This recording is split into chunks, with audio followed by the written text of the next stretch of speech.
What is up, metal and heavy music fans? It's Flight of Icarus again with MetalTrenches.com, and these are bands that I would recommend to fans of Born of Osiris.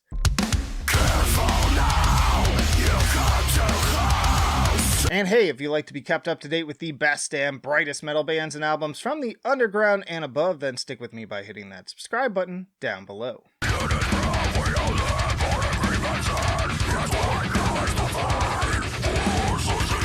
First up, we have Krosis. This is a group out of North Carolina who caught my attention initially in 2018 with Solem Vatum with their glitchy, groovy, gym-worthy riffs. But with the joining of Max Smith bringing more dynamic range to the vocals, Krosis knocked it out of the park with 2020's A Memoir to Free Will.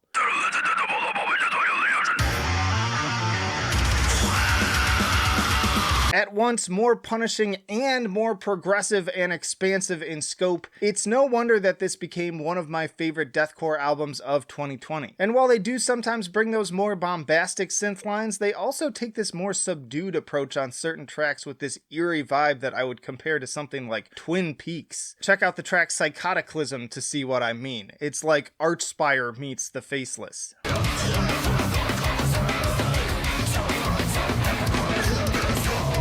Next up, we have Entheos, which is a California band led by vocalist Cheney Crab and drummer Naveen Kopervice. I first made notice of them with 2017's Dark Future, which combined the vicious impact of technical death metal with sci-fi elements expanded by synth work I described as a cross between Born of Osiris and Stranger Things. You are both extremely loud. But aesthetics aside, Dark Future is all about strong compositions and performances across the board. From the churning, genty hooks of White Noise to the expansive jazz elements of Melancholia, these musicians form an electrifying singularity that is only further cemented by Cheney's vocals. With such solid beginnings, I look forward to hearing what their planned upcoming material has in store.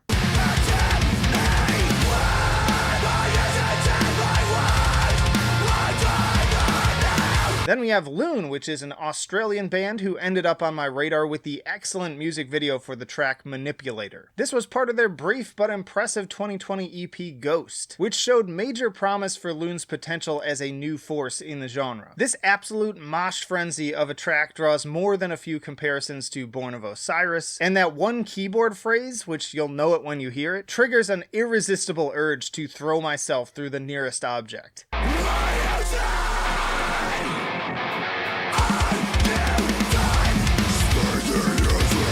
All 5 of the tracks have something special to offer, managing to really flex their dynamic range with some melodic passages a la Within the Ruins for compositions that are both visceral and deeply engaging. But of course, I'm definitely partial to their synth-heavy deathcore side. In any case, I'm keeping the name Loon in my bands to watch list, and I can't wait for the day that they wind up in my queue once more.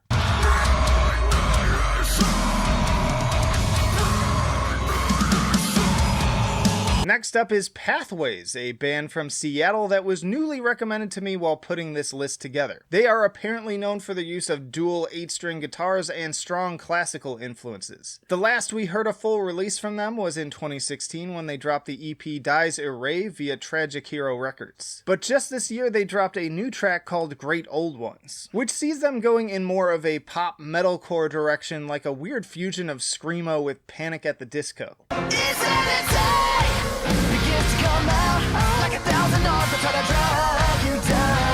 I'll leave it up to you to decide how you feel about that. No, sir, I don't like it. But for the purposes of this list, check out their older tracks like Irae. Those should scratch the itch for more of that gent guitar meets vaguely Eastern sounding synth lines that we know and love.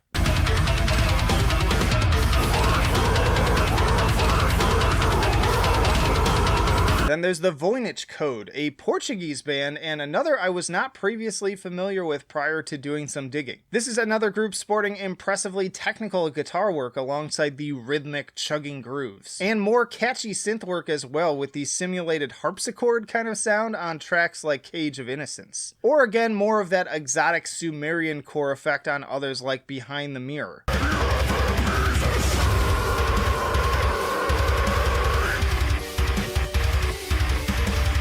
Suffice it to say, there's more than a little of Lee McKinney's trademark sound coming through in the riffs, and I'll be interested to see where they evolve from there moving forwards.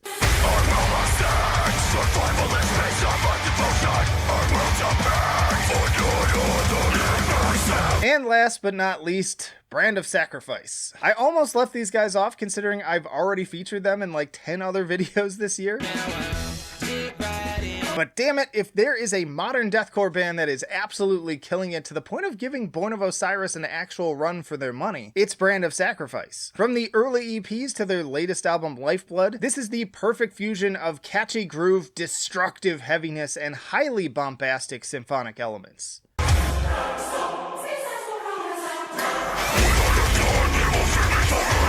There's a reason they have consistently made my top deathcore releases each year, and now even catching a spot of my favorite metal albums period so far. They are an absolute hook machine that make every second of each song matter, and it's clear why they've amassed such a diehard fan base in such a short amount of time. And y'all, those are my bands that I would recommend for fans of Born of Osiris, but don't go anywhere, I got plenty more videos coming right after this one, including more for fans of videos. I recommend bands for fans of Every Time I Die, The Dillinger Escape Plan, and then of course if you enjoyed the video, drop a like, comment what bands maybe I missed that you would recommend for fans of Born of Osiris, and subscribe to the channel because there's plenty more content for you to check out here. You can also chat with me on Discord and support on Patreon, but that'll do it for now. Flight of Icarus signing off. I will see you in the trenches.